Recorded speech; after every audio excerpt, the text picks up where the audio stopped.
City का basically जैसे मान लो मेरे पास कस्टमर की एक ये है टेबल, ठीक है, स्क्रीन दिख रहा होगा। यस सर, दिख रहा है सर। हम्म, मान लो मेरे पास एक ये टेबल है, ठीक, इसमें सब लोगों की हम्म, सैलरी 2000 ही है, राइट। अब मैं क्या करता हूँ, इनको पहले एडिट करके मैं दिखाता हूँ कैसे सिटी वर्क करता है। मान लो किसी का 2000 है, किसी का 1000 है, किसी का 20,000 है, किसी का 20,000 है, किसी का 5000 है, किसी का 6000 है। इस केस में आपके पास मल्टीपल अमाउंट का डेटा है सैलरी के कॉलम में। मैं चाहता हूं कि सिटी का यूज करके कुछ डेटा निकालूं जो कि सेकंड हाईएस्ट सैलरी हो या first highest salary, first lowest salary, इस काइंड ऑफ डेटा निकालना चाहते हैं। तो सिटी करता क्या है, सिटी एक स्कोप बेस्ड क्वेरी है जो कि आपकी क्वेरी में जो डेटा सेलेक्ट होता है एज ओ वर्चुअली एक टेबल क्रिएट करती है और फिर उसमें डेटा शो कर देते हैं, ठीक। तो अभी देखते हैं हम कैसे काम करता है सिटी। तो यहाँ पे लगाते हैं विथ सिटी, आपका क्या बन जाएगा, यहाँ पे सिटी एक टेबल बन जाएगा। इसको एक तरीके से आप एलियास मान के चलिए कि आपका जो वर्चुअल टेबल बनेगा सिटी के नाम से बनेगा, ठीक। अब यहाँ पे अगर हम कोई कॉलम सेलेक्ट करना चाहते हैं तो उस केस में हम यहाँ पे कॉलम सेलेक्ट कर सकते हैं। जैसे हम नेम सेलेक्ट कर लिए, कॉमा एज हम्म, सेलेक्ट कर लिए और सैलरी सेलेक्ट कर लिए, ठीक। तीन चीजों हमने यहाँ पे सेलेक्ट कर लिया। अब यहाँ पे हमने क्या किया, इसको क्लोज किया, एज यूज किया, ठीक। हम्म, उसके बाद हम यहाँ पे अपना स्टेटमेंट स्टार्ट करेंगे लिखना। तो यहाँ पे हमने ब्रैकेट ओपन किया और यहाँ पे हमने क्या किया, सिलेक्ट स्टेटमेंट स्टार्ट किया। तो यहाँ पे सेम हमने कॉलम सेलेक्ट कर लिया यहाँ पे, ठीक। अब कॉमा, यहाँ पे हमने क्या यूज किया, रो नंबर। रो नंबर आपका क्या करता है कि जैसे ये क्या है, ये दिख रहा है ना 1 2 3 4 5 6, ये एक रो है, ठीक। आप अगर एक्सेल की बात करेंगे यहाँ पे, तो ये जो एक्सेल में 1 2 3 आ रहा है ये भी एक रो नंबर है, ठीक है। रो तो इसको पूरा बोलेंगे, ये पूरा रो होता है, लेकिन रो नंबर क्या होता है, 1 2 3 4 5, जिससे हम आइडेंटिफाई करते हैं किस रो में क्या रिकॉर्ड रखा हुआ, ठीक है। तो सेम सिनेरियो बनता है यहाँ पे।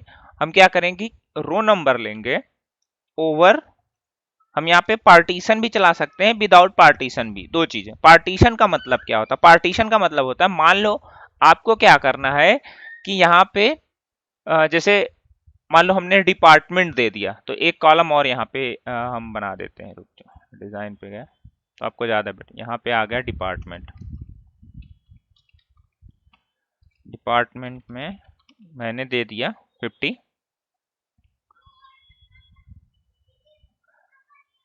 अब मैंने क्या किया यहाँ पे, डिपार्टमेंट में हमने मान लो नेम तो सबका है, लेकिन डिपार्टमेंट किसी का क्या है, किसी का आईटी डिपार्टमेंट है, ठीक है, किसी का एचआर है, किसी का मैनेजर है, किसी का पीएम है, किसी का सेल्स डिपार्टमेंट है, कोई अकाउंट डिपार्टमेंट का, ठीक है। मान लो इतने डिपार्टमेंट हैं, राइट। अब क्या होगा कि इसमें हमें यह निकालना है कि किस डिपार्टमेंट में सबसे ज्यादा सैलरी है, ठीक। तो उस केस में हम क्या करते हैं कि पार्टीशन का यूज करते हैं और हम उस कॉलम पे पार्टीशन लगा के अपने डेटा को निकालते हैं। तो जैसे मैं यहाँ पे over partition by, partition by किस कॉलम पे हम लगाना चाहते हैं, यहाँ पे हम कॉलम लगाना चाहते हैं डिपार्टमेंट पे। तो यहाँ पे हम क्या लिख देंगे, डिपार्टमेंट।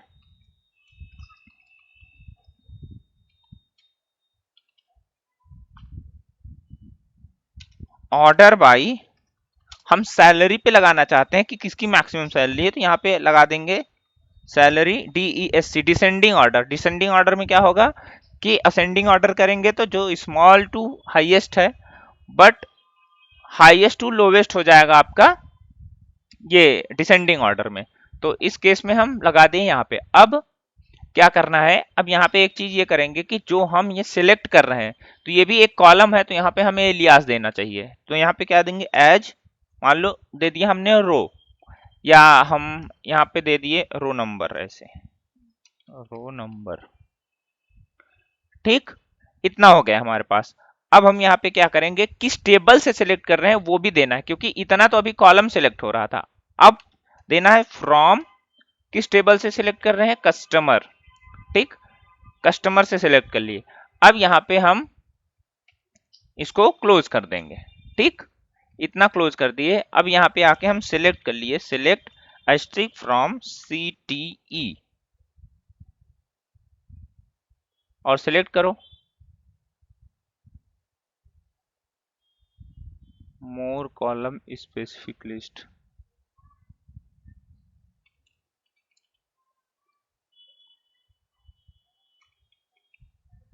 या तो ऊपर पूरा सेम लीजिए, या तो यहां मत लीजिए, डायरेक्ट आप यहां से क्या कर सकते हैं, ऐसे इसको हटा सकते हैं।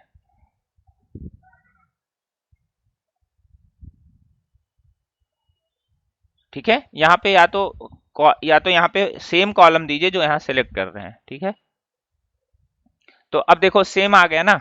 तो इसमें हमने क्या किया, यहाँ पे हमने कोई ऑर्डर और वो नहीं लगाया है, हमने यहाँ पे डिपार्टमेंट वाइज लगाया था, लेकिन हमने डिपार्टमेंट तो सिलेक्ट ही नहीं किया यहाँ, इसीलिए ये डेटा सही नहीं आ रहा है। तो हमें क्या करना पड़ेगा, एक डिपार्टमेंट भी सिलेक्ट करना पड़ेगा। तो यहाँ पे क्या कर लेते हैं, डिपार्टमेंट, और यहाँ पे डिपार्टमेंट सेलेक्ट करते हैं। अब क्या हो गया, आपका डिपार्टमेंट वाइज सिलेक्ट होके आ गया। तो हर एक डिपार्टमेंट में क्या है कि सैलरी हमारी एक ही कॉलम है हर एक डिपार्टमेंट में, इसलिए सबका रो नंबर 1 दे रहा है। ठीक, तो हमें क्या करना है, यहाँ पे मान लो किसी स्पेसिफिक, हम यहाँ पे डुप्लीकेट कर देते हैं रिकॉर्ड, तो ज़्यादा बेटर में समझ में आएगा। जैसे मैंने इसको क्या किया, पेस्ट कर दिया, 1 1 2 कर दिया, 3 कर दिया, कुछ भी। तो आप देखो यहाँ पे अकाउंट डिपार्टमेंट में सेम ही सैलरी पे 1 2 रो नंबर क्रिएट हो गया। तो यहाँ पे हम क्या कर सकते हैं, जब हम, अब CTE क्या हो गया, ये एक स्टेटमेंट हो गई, जो स्टेटमेंट यहीं तक काम करेगा, इतना स्कोप है इसका, मतलब इतना स्कोप। इसके बाद आप एक्सेस करने की कोशिश कीजिए, देखिए एक्सेस होता है। क्या कह रहा है, इनवैलिड ऑब्जेक्ट नेम, राइट। तो इस CTE आपका वर्चुअल टेबल है जो स्कोप बेस्ड होता है। स्कोप बेस्ड मतलब आप उस स्कोप के बाहर एक्सेस करने की कोशिश करेंगे, नहीं एक्सेस कर पाएंगे, इसीलिए टेम्परेरी टेबल बनाया जाता है, ताकि हम स्कोप के बाहर भी एक्सेस कर सकें उस query with in the execution. ये पूरे एग्जीक्यूशन के अंदर टेम टेबल काम करता है। तो यहाँ पे हमने ये सिलेक्ट कर लिया। अब हम जाके यहाँ थोड़ा सा एडिट करते हैं मामला। अब जब एडिट करेंगे यहाँ पे, जैसे मान लो इसका यहाँ पे हम कर दिए कुछ इस तरीके से अमाउंट, और सिलेक्ट किया डेटा, तो यहाँ पे क्या हो गया, रो नंबर 1 आ रहा है। तो हमें अगर सिलेक्ट करना है कि हाईएस्ट सैलरी किसकी है, तो यहाँ पे क्या कर लेंगे, हम वेयर कंडीशन लगाएंगे, और यहाँ पे रो नंबर इक्वल टू 1। तो यहाँ पे जितने डिपार्टमेंट की सबसे हाईएस्ट सैलरी है वो निकल के आ जाएगा।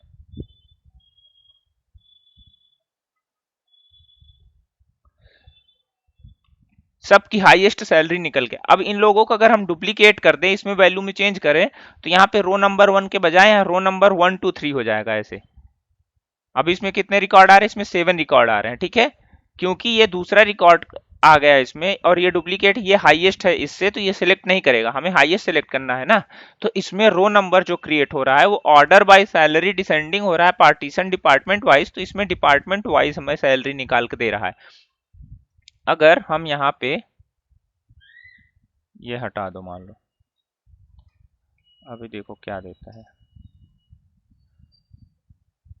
तो भी वही चीज देगा, तो यहाँ भी कोई डिफरेंस नहीं आएगा। बट द थिंग इज कि अगर हमारी कोई भी सैलरी हाईएस्ट होती है, एक सैलरी दूसरे सैलरी से हाईएस्ट होती है, और अगर हम पार्टीशन का यूज करके यहाँ पे रिकॉर्ड निकालना चाह रहे हैं, तो हमें मिल जाएगा हाईएस्ट सैलरी, या अगर लोवेस्ट सैलरी निकालना है तो भी लोवेस्ट सैलरी भी मिल जाएगी हमें यहाँ पे। जैसे हम यहाँ डिसेंडिंग हटा दो, या तो यहाँ पे ASC लिख दो असेंडिंग, या तो इसको हटा दो, बाय डिफॉल्ट असेंडिंग ही होता है।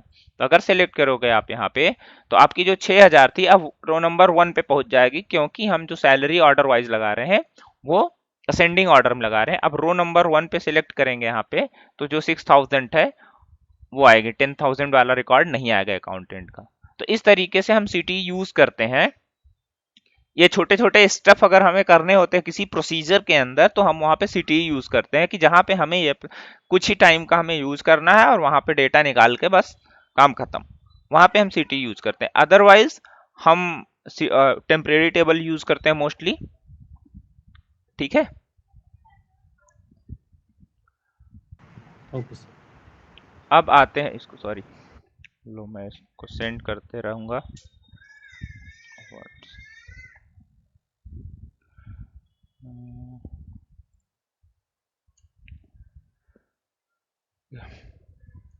अब दूसरी चीज यहाँ पे ये है कि हम डिस्कस करेंगे अभी यहाँ पे कि डुप्लीकेट जो रिकॉर्ड्स होते हैं उनको कैसे निकाला जाए, कि कौन सा रिकॉर्ड डुप्लीकेट है।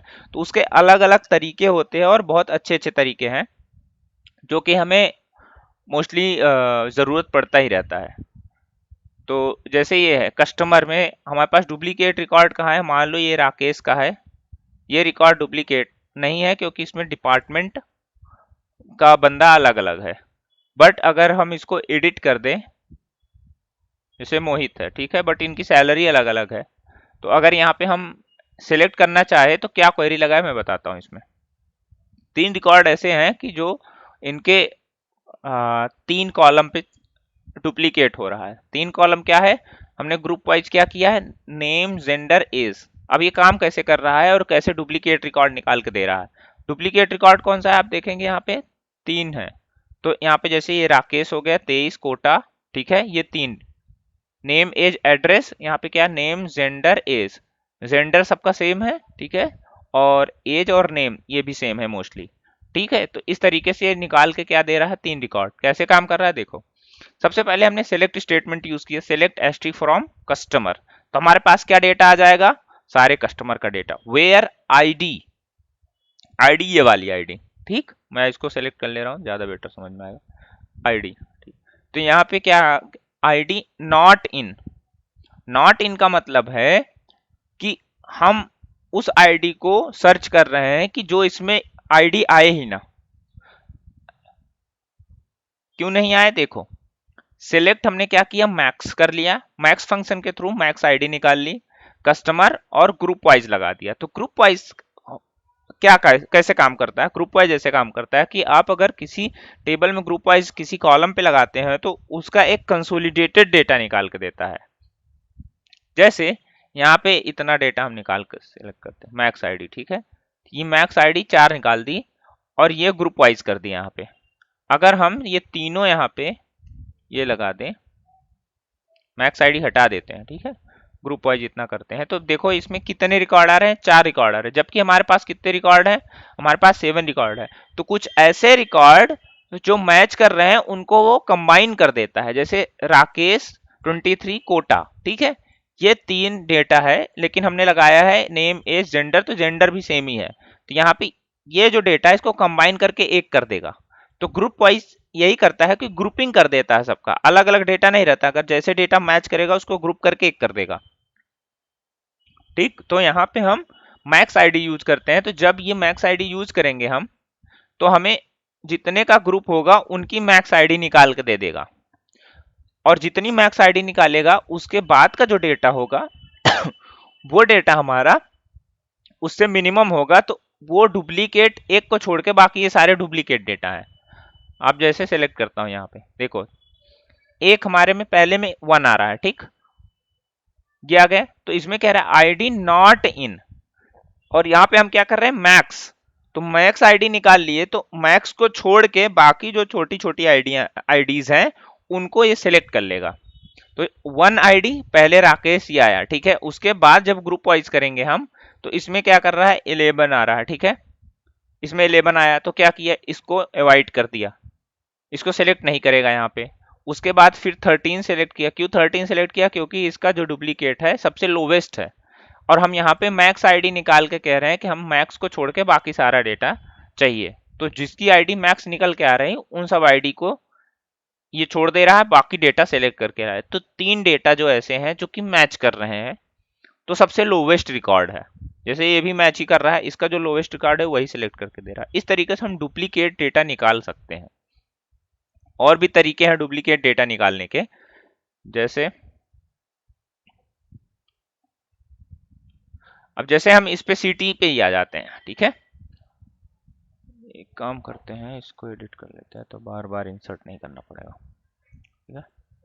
चलो अब देखो सीटी में हम क्या करना है, हम चाहते हैं कि जिसकी सबसे लोवेस्ट सैलरी हो, या मान लो कुछ जैसे हम यहाँ पे मल्टीपल और डेटा डाल देते हैं तो ज्यादा बेटर रहेगा।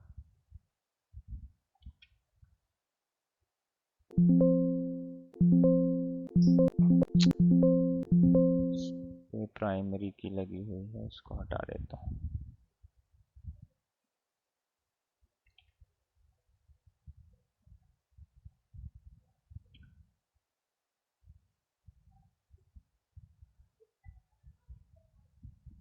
तो अब हमारे पास ये सारा डेटा आ गया। हमें क्या करना है कि मान लो कुछ रिकॉर्ड्स ऐसे आ रहे हैं जिनकी हाईएस्ट सैलरी निकल के आ रहे हैं, उनको हमें डिलीट करना है, ठीक। तो यहाँ पे हम क्या कर लिए, डिसेंडिंग ऑर्डर कर लिया। डिसेंडिंग करने से हमारे पास रिकॉर्ड आ गए, इतने सारे रिकॉर्ड्स हैं जो हाईएस्ट हैं, ठीक। अब देखो इसमें सेम सैलरी है, तो इसमें रो नंबर क्या करता है, 1 और 2 कर दिया। अब इस केस में क्या होगा कि अगर मैं 1 को डिलीट करूंगा तो पहला हाईएस्ट को डिलीट कर देगा, बाकी रहने देगा। तो यहाँ पे मैं क्या कर रहा हूं, यहाँ पे डिलीट और रो नंबर 1, तो ये क्या करेगा, उन पहले रिकॉर्ड्स को डिलीट कर देगा और बाकी रिकॉर्ड को छोड़ देगा। तो जो सबसे हाईएस्ट है उन्हीं को केवल डिलीट करेगा। सेलेक्ट करते हैं, देखते हैं डिलीट होता है। इसमें 6 रिकॉर्ड को इसने डिलीट किया। अब सेलेक्ट करते हैं हम, तो हमारे पास सिर्फ उतना रिकॉर्ड फिर से बच गया। तो इस तरीके से सिटी और भी यूजफुल है कि हम कुछ टेम्परेरी डेटा को भी डिलीट करना चाहते हैं अपने कुछ कंडीशन के बिहाफ पे, तो हम डिलीट कर सकते हैं, ठीक है। इस तरीके से सिटी और यूज हो सकता है। इसको मैं भेज देता हूँ ग्रुप में।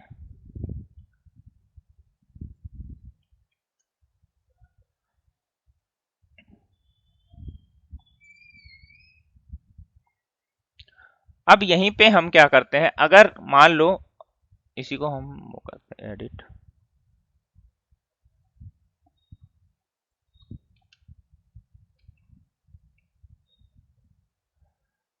आ गया हमारे पास डेटा।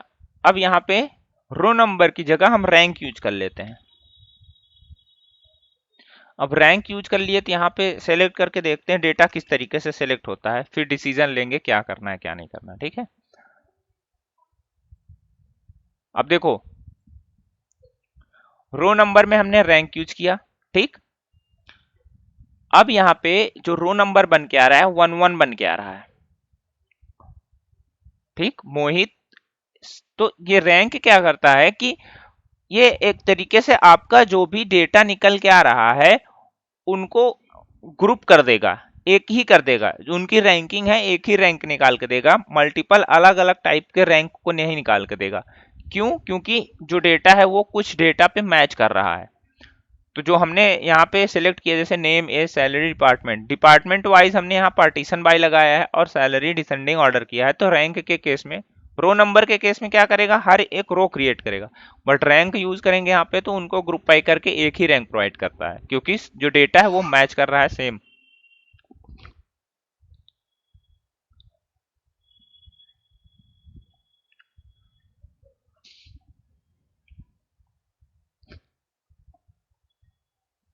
ठीक है, तो अब अगर हमें डिलीट करना हो यहाँ पे रो नंबर 1 लगाएंगे तो जो भी 1 पे आएगा वो डिलीट कर देगा।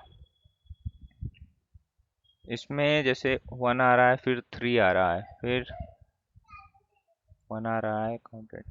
तो अब देखो इसमें एक चीज और है, एक चीज क्या है कि जो डेटा मैच करेगा उसका 1 क्रिएट करेगा, लेकिन यहाँ पे डिपार्टमेंट का आप देख रहे हैं ना, सेम ही डिपार्टमेंट है, तो इसमें 1 भी आ रहा है और 3 भी आ रहा है। उसका रीजन ये है कि जो पार्टीशन बाय हमने लगाया है वो अकाउंट डिपार्टमेंट वाइज लगाया है, क्योंकि ये डिपार्टमेंट डिफरेंस है यहाँ पे, इस वजह से इसका 3 आ रहा है, वो स्विच कर रहा है रैंक को।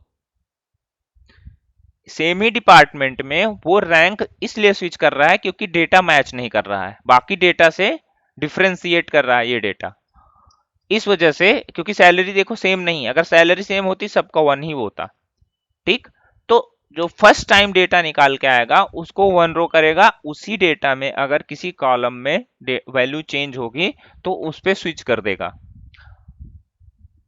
इस तरीके से रैंक काम करता है। अगर यहाँ पे डेंस रैंक दे देंगे तो अब देखिए इसमें एक चेंज हो रहा है।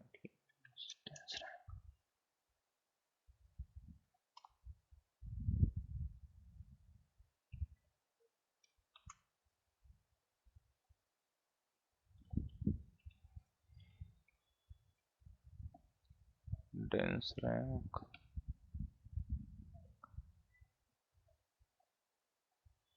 अब इसने क्या किया देखो,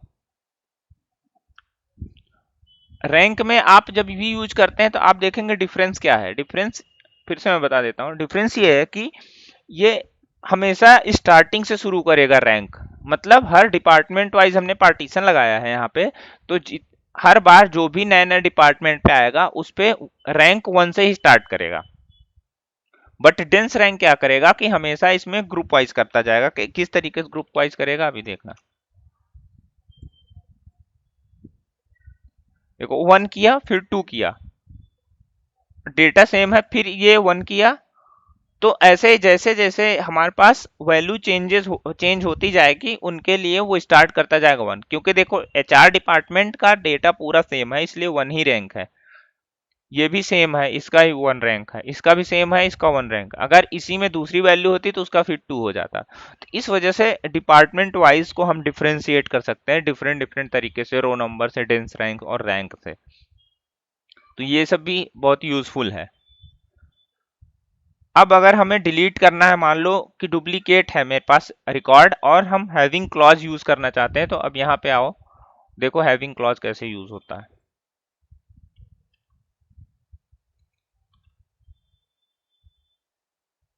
where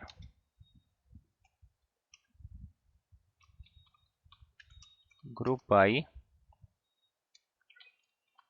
salary having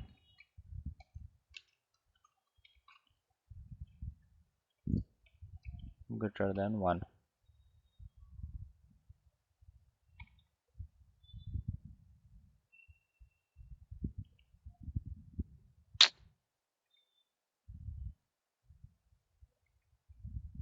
group by भी हटा दो।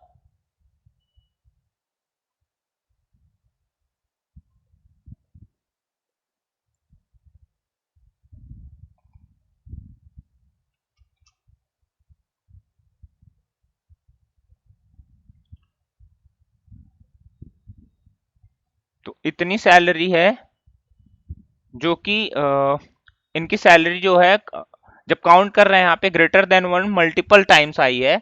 यहाँ पे हम जैसे सेलेक्ट करके देखेंगे, मान लो 2000 सैलरी है तो 2000 मल्टीपल टाइम्स आया होगा, ठीक। तो इस वजह से ये क्या कर रहा है, अब देख रहे हैं ना यहाँ पे 2000 एंड 2000, तो क्या निकाल के दे रहा है डेटा कि इतना डेटा है जो हमारा डुप्लीकेट हो रहा है, इसलिए काउंट एस्ट्रिक यहाँ पे लगाए। यहाँ पे आप यस कोई कॉलम का भी नेम दे सकते हो। तो इस वजह से, तो इस तरीके से हम डुप्लीकेट भी डेटा निकाल सकते हैं हैविंग क्लॉज का यूज करके। और डेटा आपका जैसे जैसे मान लो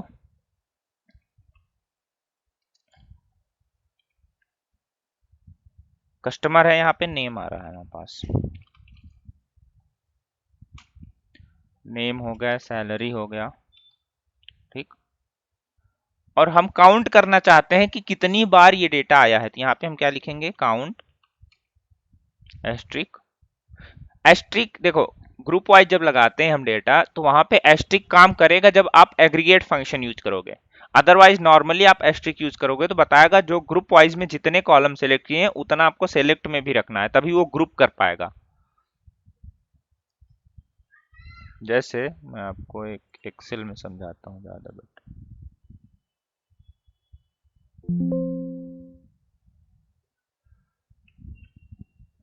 जैसे मान लो आपके पास यहाँ पे नेम है ABC ABC ABC, ठीक। मान लो इसकी एज है 12 12 एंड 13, ठीक। इस केस में अगर आप ग्रुप वाइज लगाना चाहते हैं कि हम ग्रुप वाइज डेटा लगा के निकाले तो कितने डेटा आएंगे, इसमें डेटा ग्रुप वाइज बन जाएगा 2 डेटा, ये 2 डेटा, क्योंकि ये इसके साथ मर्ज हो जाएगा यहाँ पे क्योंकि डेटा सेम है। इसीलिए ग्रुप वाइज जब हम यूज करते हैं तो अगर हम कॉलम जितना ग्रुप में दिए हैं उतने कॉलम को ही मर्ज करेगा। अगर एक्स्ट्रा हम सिलेक्ट स्टेटमेंट में लिख देंगे तो कहेगा कि एग्रीगेट फंक्शन आप यूज करना पड़ेगा या ये ग्रुप वाइज के साथ आपको कॉलम भी सिलेक्ट करना पड़ेगा। जैसे मान लो आईडी है इसकी 1 2 एंड 3। अब इस केस में आप ग्रुप वाइज इस 2 पे कर रहे हैं, नेम पे और एज पे। मान लो ये हो गया नेम, ये हो गया एज और ये हो गया आईडी। ठीक,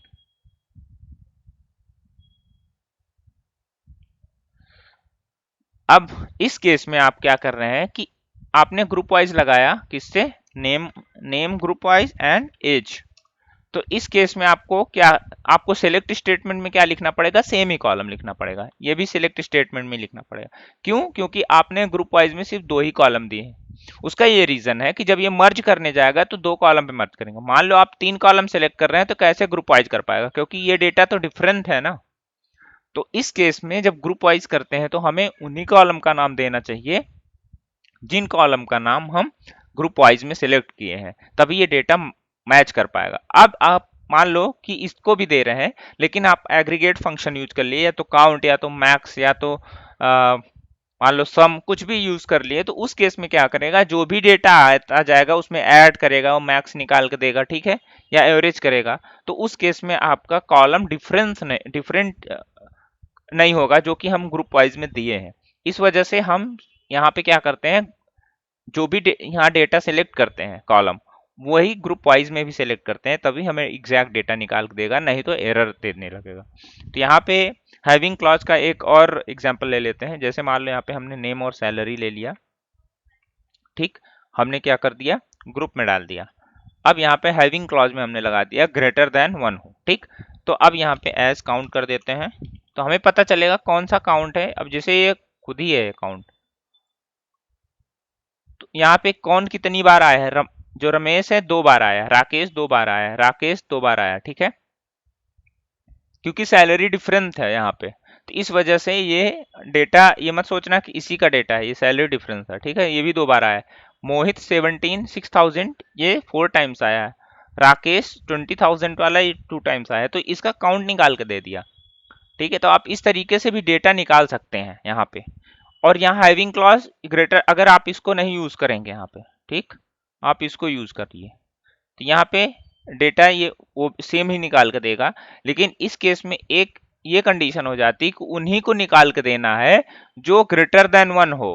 इस केस में सारा डेटा निकाल के देगा, ग्रुप वाइज करेगा। अगर मान लो आपका जैसे कस्टमर है, मैं भी दिखाता हूँ आपको, मान लो जैसे ये है, ठीक है, इसमें मोहित नहीं, यहाँ ए बी सी दे देते हैं, अभी जो एग्जांपल लिए हैं 1 2 3, और यहाँ पे ए बी सी, और यहाँ पे 1 2 3, ठीक, इस तरीके से। अब देखिए जब हम ग्रुप वाइज केवल लगाएंगे तो ग्रुप वाइज में वो भी डेटा सेलेक्ट होके आएगा जो हमने लास्ट में इंसर्ट किया है, एबीसी आया ना यहाँ पे। लेकिन अगर आप हैविंग क्लॉज यूज करेंगे तो यहाँ एबीसी नहीं आएगा। एबीसी आए क्यों, क्यों नहीं आया, क्योंकि हमने काउंट लगा दिया। काउंट का मतलब है कि जो डुप्लीकेट रिकॉर्ड सेलेक्ट होके आ रहे हैं वो मोर देन 1, एक से ज्यादा हो उन्हीं को सेलेक्ट करे, एक से जो एक हो या एक से कम हो उनको सेलेक्ट ना करे, जो एक से ज्यादा हो उन्हीं को सेलेक्ट करे। इसलिए एबीसी रिकॉर्ड इसमें सेलेक्ट होके नहीं आ रहा है, ठीक है। इसको मैं पेस्ट कर देता हूँ, यहाँ पे भेज दिया ग्रुप में मैंने।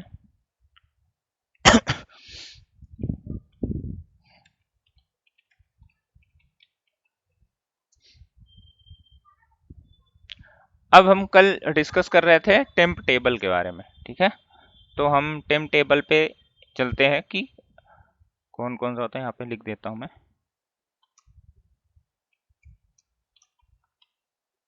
लोकल टेम्प टेबल,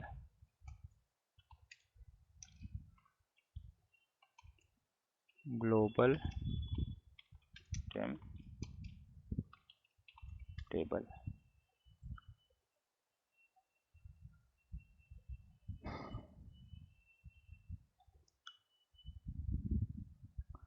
तो लोकल टेम्प टेबल को हम कैसे यूज करते हैं यहाँ पे, सिंगल हैश,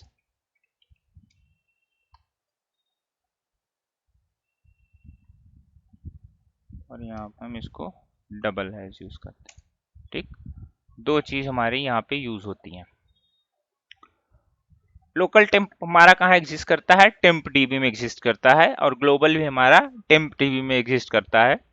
ये टेबल तब तक अवेलेबल रहता है जब तक सेशन अवेलेबल रहता है। तो मैं थोड़ा सा इसमें डिस्क्रिप्शन लिख देता हूँ ताकि याद रहे हमेशा।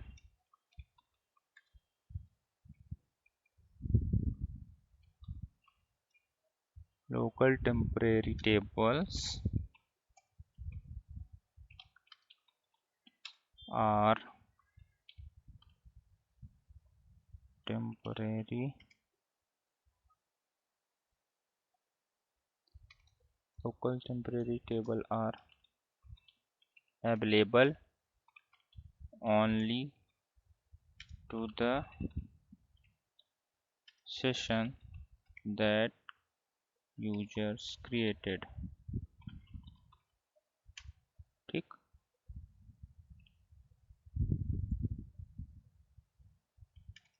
it will destroy automatically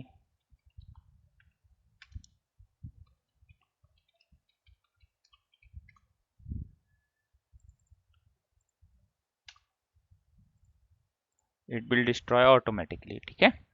तो टेम्परेरी टेबल हम कैसे क्रिएट करते हैं वो एग्जांपल देख लेते हैं, फिर आकर डिस्कस करेंगे। तो यहाँ पे क्या होता है, मान लो अगर हमें टेम्परेरी टेबल क्रिएट करना है तो सिंपल ऐसे क्रिएट टेबल हैज, जो भी टेबल का नाम देंगे उसके पहले हम हैज दे देंगे, और यहाँ पे लिख देंगे टेम्प अंडरस्कोर मान लो सेव। ठीक, और इसके अंदर हमने क्रिएट कर दिया id int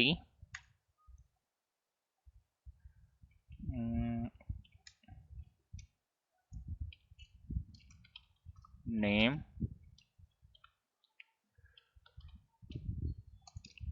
varchar 20। ठीक, ये मान लो छोटा सा टेबल बनाते हैं। ये टेबल हमारा जब भी इसको क्रिएट करेंगे तो ये एज अ टेम्परेरी टेबल हमारा बन जाएगा। बट अगर हमें ग्लोबल टेम्परेरी टेबल बनाना है तो यहाँ पे हम क्या लिखेंगे, डबल हैश। ठीक, और डबल है, अब दोनों क्रिएट करते हैं। ठीक, क्रिएट हो गया, राइट।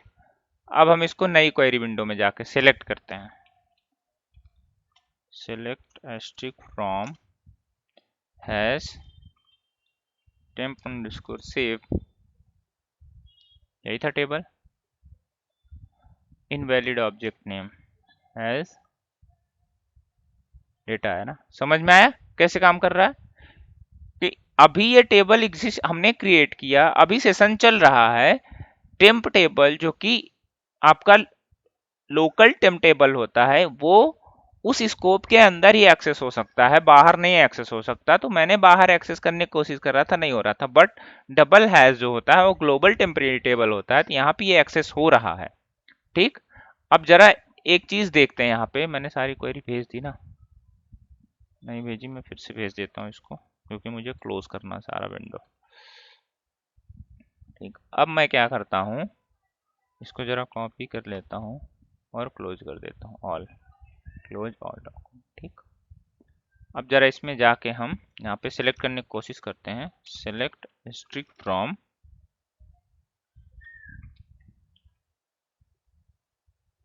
तो ये क्या कह रहा है, इनवैलिड ऑब्जेक्ट। इसका मतलब है कि इसका सेशन अभी डिस्ट्रॉय हो चुका है। Now we are not able to access this kind of table, right. तो इस तरीके से हम ग्लोबल और लोकल टेम्परेरी टेबल्स बनाते हैं, और जिनका यूज हम बहुत अच्छे से कर सकते हैं अलग अलग तरीके से। चलते हैं, देखते हैं पहले कैसे इंसर्ट करता है डेटा इसमें। और नेक्स्ट पे आ गए हम, यहाँ पे हम लिख रहे हैं, चलो मान लो हमने क्या किया, ये टेबल लिया और यहाँ पे हमने इंसर्ट का कमांड लिख दिया। यहाँ पे हम लिख देते हैं इंसर्ट इनटू टेबल का नाम, और फिर यहाँ पे हम क्या करेंगे, सेलेक्ट स्टेटमेंट यूज कर लें या कुछ भी, क्योंकि इसमें जो डेटा जाना है वो डेटा वही रखेंगे जो हमने बनाया था। यहाँ पे सेलेक्ट वन कॉमा, मान लो पंकज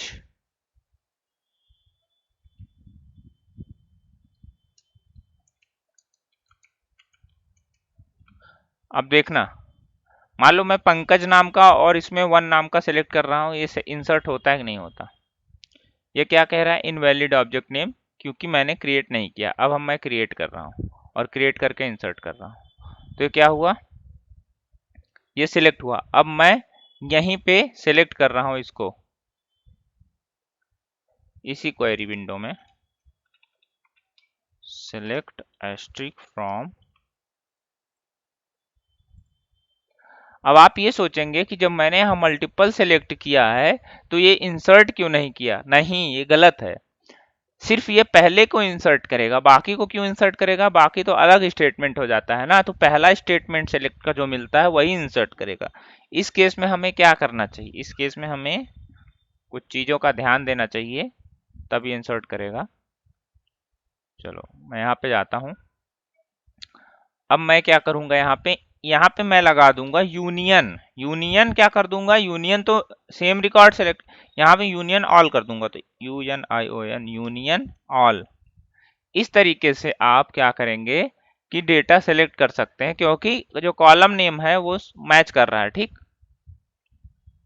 तो इस तरीके से हम डेटा, अब जैसे यहाँ पे आप सेलेक्ट करेंगे तो आपको देखो कितने डेटा मिलेगा, इतना सारा डेटा मिलेगा, राइट। अब इंसर्ट मारो यहाँ पे, अब इंसर्ट किया और सिलेक्ट किया तो 7 रोज अफेक्टेड दिखा रहा है। एग्जीक्यूट क्वेरी कर दिया तो यहाँ पे 7 रिकॉर्ड्स आ गए। फिर से सिलेक्ट करो, फिर से सिलेक्ट हो जाएगा। क्यों सिलेक्ट हो रहा है, क्योंकि ये क्वेरी विंडो का भी सेशन चल रहा है। जैसे इस क्वेरी विंडो का सेशन क्लोज हुआ वैसे ही डिस्ट्रॉय हो जाएगा ये ऑटोमेटिकली। फिर से सिलेक्ट करो, नहीं सिलेक्ट होगा। तो समझ में आया कैसे टेम्प टेबल बनता है, लोकल टेम्प टेबल किस तरीके से हम यूज करते हैं, ठीक। अब एक एक चीज और है, कभी कभी क्या होता है कि ऐसा टाइमिंग हो जाता है, हो सकता है कि सेम क्वेरी सेम टाइम चल रहा हो और एरर निकाल के दे दे, तो उस टाइम हमें कुछ चीजों का ध्यान देना पड़ता है। जैसे मैंने ये चीज को क्रिएट कर दिया, ठीक। अब फिर से मैं इसको क्रिएट करूंगा तो एरर बताएगा ऑलरेडी एग्जिस्टिंग। तो इस केस में हमें क्या करना पड़ता है, हमें कुछ बातों का ध्यान देना पड़ता है। तो यहाँ पे हम क्या देंगे, if object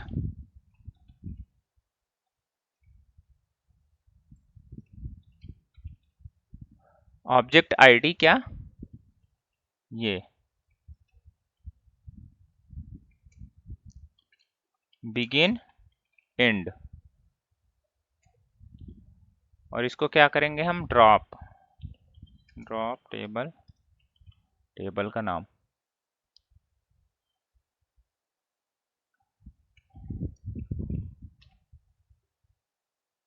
select object ID, देखो क्या देता है निकाल कर, ये नल दे रहा है, ठीक। क्योंकि है नहीं, मान लो अगर मैंने इसको क्रिएट कर दिया,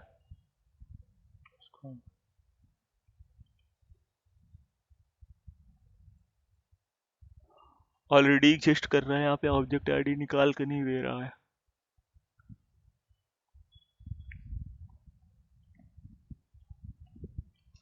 एक सेकंड देना, क्यों नहीं दे रहा है ऑब्जेक्ट आईडी।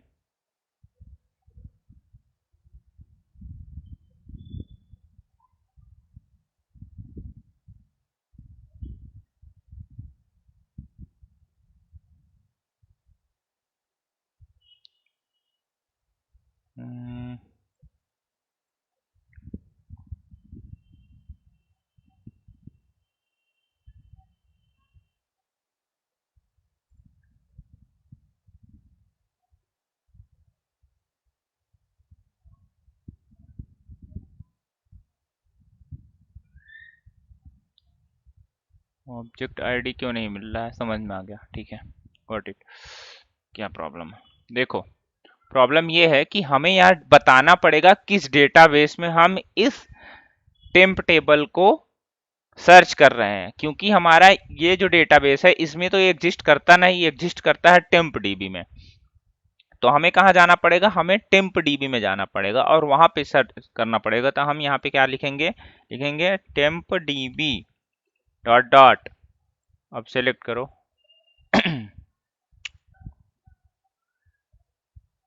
यहाँ पे क्या दे दिया, जो भी इसकी आईडी आ रही है ये ऑब्जेक्ट एग्जिस्ट करता है यहाँ पे। तो अब अगर हमें ड्रॉप करना हो, सबसे पहले हम अगर चेक करेंगे ये टेबल एग्जिस्ट करता है तो इसे ड्रॉप करें, तो कैसे, ऐसे नहीं होता है। यहाँ पे लिखना पड़ेगा इज नॉट नल। अगर ये हो तो इसको ड्रॉप कर दे और फिर क्रिएट करे, फिर इसमें इंसर्ट कर दे डेटा और फिर सिलेक्ट कर दे। तो चलो पूरा यहाँ पे चलाते हैं। यहाँ पे तो देखो ये जितनी बार चलाओगे अब आपका क्वेरी कभी एरर थ्रो नहीं करेगा, क्योंकि आप पहले चेक कर रहे हैं, उसको ड्रॉप कर रहे हैं, फिर आप क्या कर रहे हैं कि सेलेक्ट कर रहे हैं। तो इस तरीके से टेम टेबल हम यूज कर सकते हैं अलग अलग तरीके से। इसमें डेटा इंसर्ट अपडेट, अब जैसे ये टेम टेबल है, आपको यहाँ लास्ट में यहाँ पे अपडेट चलाना है तो आप नॉर्मली लिख दीजिए, यहाँ पे क्या करना है आपको, अपडेट टेम टेबल सेट, मान लो इसमें हमने दे दिया name equal to ABC, right. अब देखो, अब तो आपको कितना मिलेगा, इसमें चेंज हो गया, टेम टेबल में जो भी डेटा था वो चेंज हो गया क्योंकि आपने अपडेट कर दिया। ये चीज आप कर सकते हैं, सीटीई में स्कोप बेस्ड होता है, उस स्कोप के बाद आप कुछ नहीं कर सकते उसमें। इस वजह से टेम टेबल यूज करना चाहिए, उस क्वेरी विंडो या उस सेशन के अंदर आप कहीं भी उसमें कुछ भी डेटा मॉडिफाई कर सकते हैं। ये बेनिफिट होता है टेम टेबल का। अब बात करते हैं हम ग्लोबल टेम टेबल कैसे काम करता है और किस तरीके से उसमें हम डेटा डाल सकते हैं। तो सेम ही डेटा, सेम ही उठा लेते हैं हम स्क्रिप्ट और यहाँ पेस्ट कर देते हैं और यहाँ पे डबल हैश लगा देते हैं।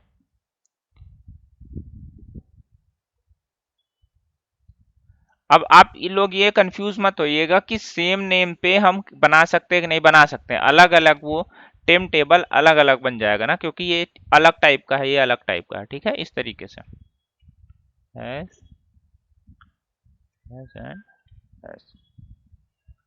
अब जरा हम यहाँ पे बना के देखें, बन गया।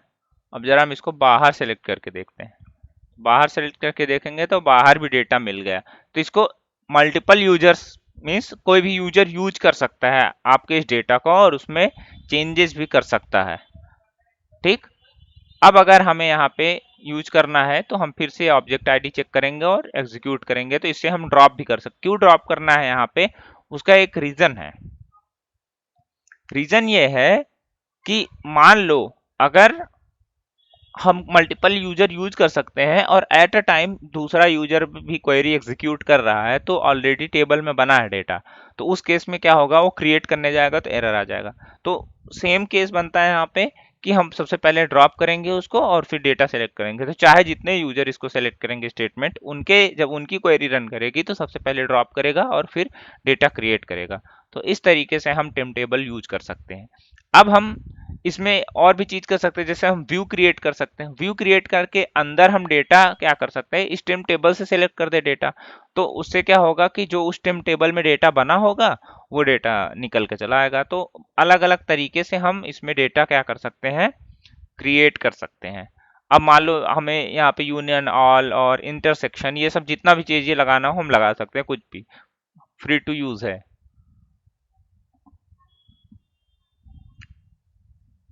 तो इसको मैं क्वेरी सेंड कर देता हूँ।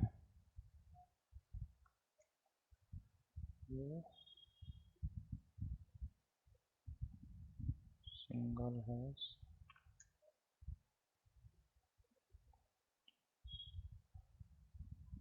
अब और चीजें क्या बची हैं देख लेता हूँ मैं।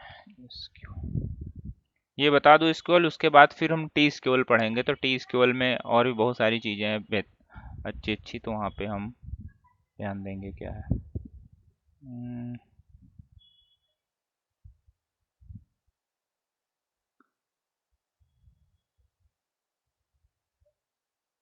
क्रिएट हो गया, ऑपरेटर्स बता दिए, एवरेज फंक्शंस हो गए हैं, distinct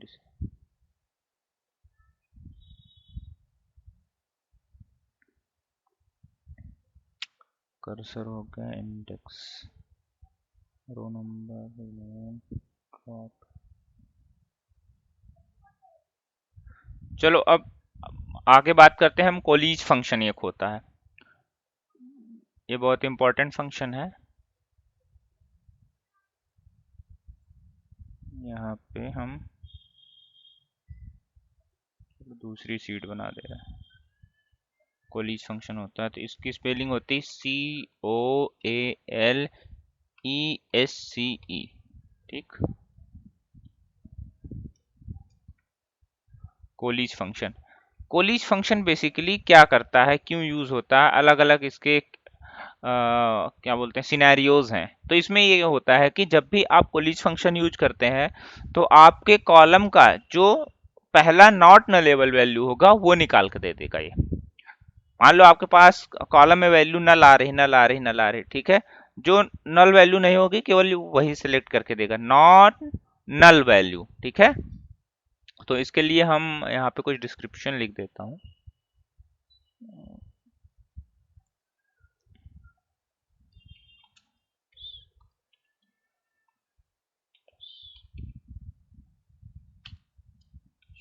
function server evaluates the arguments sequence and gives the first non-null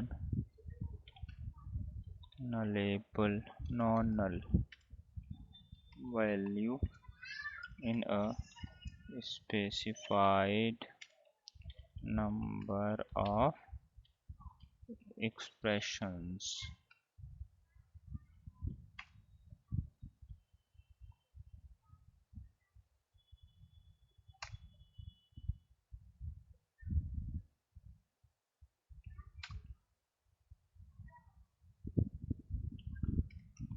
If it evaluates all the list values as null or as found any non-null value,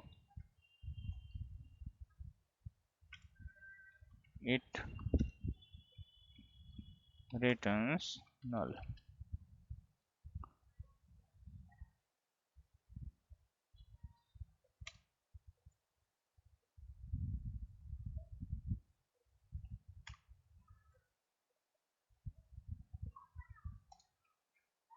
ठीक, अब हम चलते हैं कि कैसे इसको यूज करते हैं और कैसे यूज नहीं करते हैं। तो मान लो हम इस पे जाते हैं, एडिट रो किए, यहाँ पे मान लो इसमें हमने कर दिया नल,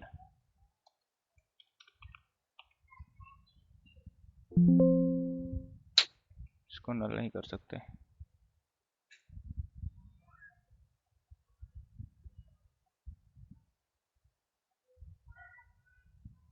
ठीक, अब मान लो यहाँ पे हमने इसको कर दिया नल, इसको भी कर दिया नल। entire row not committed, the value updated or deleted either not make unique key multiple rows।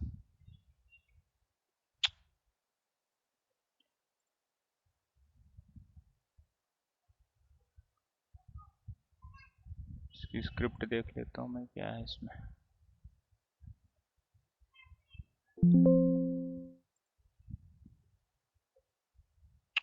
Not null नल नल नल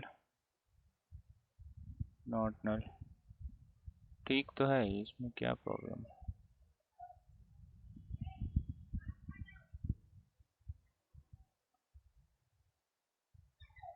मान लो अगर हमने यहाँ पे नल डाल दिया, no row was updated, the row data not completed error, so no sorry इसका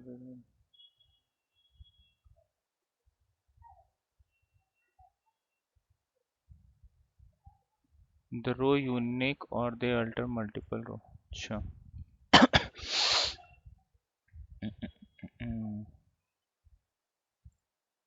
anyways इतना time तो है नहीं इसमें, टाइम वेस्ट करें। नया कॉलम बना देते हैं। स्क्रिप्ट कैसे स्क्रिप्ट अगर जनरेट करनी इस तरीके से हम जनरेट भी कर सकते हैं स्क्रिप्ट। यहाँ पे मान लो कस्टमर्स, यहाँ पे डॉक्टर्स, ठीक, नॉर्मल यहाँ बना देते हैं क्रिएट।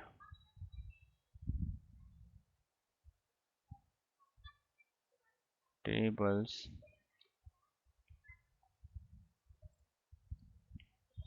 यहाँ पे मान लो मैंने नेम डाल दिया कुछ भी, ABC, एज डाल दिया 1 2 3, एड्रेस नल है, सैलरी 0 है, जेंडर नल है, डिपार्टमेंट है,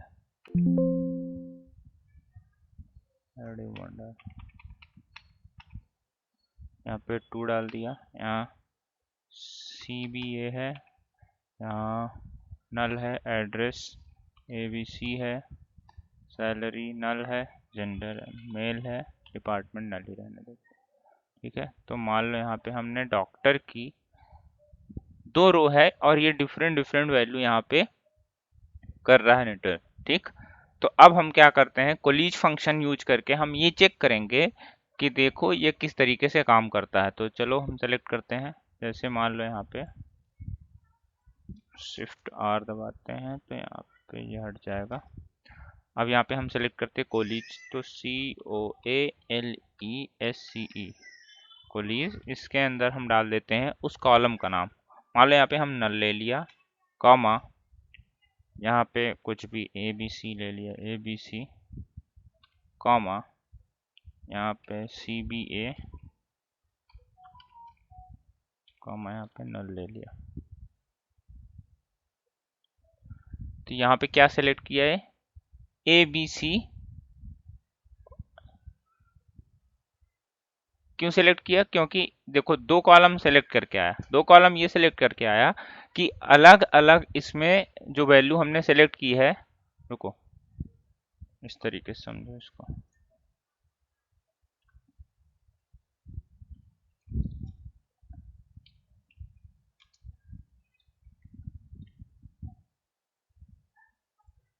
इसमें 2 वैल्यू है, एक तो हमारा क्या है ABC है, दूसरा CBA है। ठीक, अब हमने यहाँ पे क्या ले लिया, यहाँ पे सेलेक्ट कर रहे हैं कोलीज, तो पहला नल आ रहा है, ठीक, और दूसरा ABC आ रहा है, तीसरा CBA क्यों आ रहा है।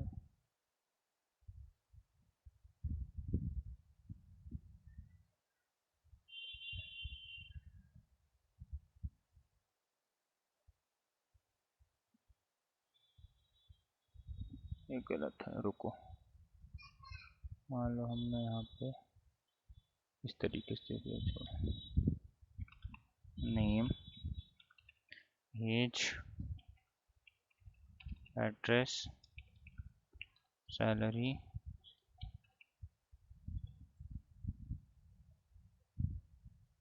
cannot convert numeric data type to varchar, क्योंकि कोलीज फंक्शन में यहाँ पे ये एज हटा देते हैं।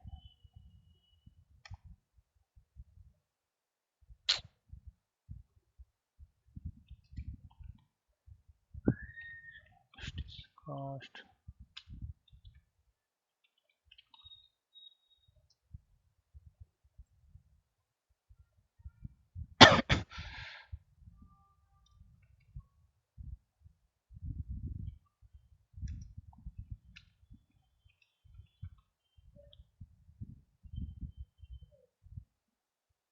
अब यहाँ पे 2 कॉलम सेलेक्ट होके आ रहा है ABC CBA।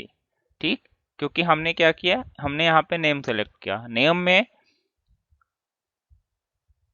चूंकि इसमें दोनों वैल्यू मैच कर रही हैं, तो ये क्या कहता है कि पहला नॉन नलेबल कॉलम, अगर हम इसको हटा दिए यहाँ पे नेम,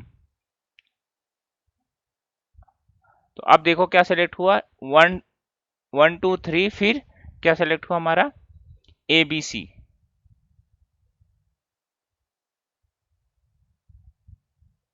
मैं अब इस पर पिच में दिखाता हूँ, जैसे पहला नॉन नलेबल कॉलम सेलेक्ट होगा, तो पहला क्या सेलेक्ट हुआ हमारा 1 2 3, उसके बाद तो आपका क्या है नल है, ठीक, इसमें भी 0 नल है। लेकिन फिर दूसरा रो जब सिलेक्ट करने आया, फिर तो क्योंकि हमने नेम तो लिया नहीं यहाँ पे, तो दूसरा क्या सेलेक्ट हो गया है ABC। तो इस केस में इसने क्या सेलेक्ट किया ABC। तो दो ही रो है ही इसमें, तो दो ही रो सेलेक्ट करेगा और पहला ही उठाता है नॉन अवेलेबल कॉलम।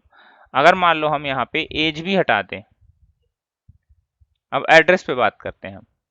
तो एड्रेस के केस में क्या होता है, अब देखना आप, जो पहला नॉन अवेलेबल कॉलम, पहला नॉन अवेलेबल कॉलम क्या है, सैलरी है, ठीक है। तो पहले क्या उठा लिया इसने, सैलरी उठा लिया, और इसमें पहला नॉन अवेलेबल कॉलम एड्रेस है, तो ये क्या उठा लिया, ये उठा लिया, उसके बाद ये नहीं उठाएगा, पहला नॉन अवेलेबल कॉलम उठाता। तो इससे कैसे कोलिज फंक्शन यूज करते हैं, इस तरीके से हम यूज कर सकते हैं, जहां पे हमें सिर्फ उन्हीं रिकॉर्ड को सेलेक्ट करना है जो पहली बार नॉन अवेलेबल कॉलम आया, उन्हीं को सेलेक्ट कर ले बस, बाकी की हमें जरूरत नहीं है।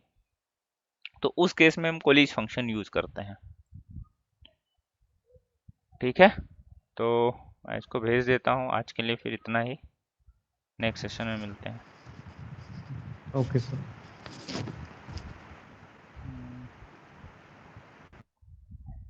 ठीक है, मैंने ग्रुप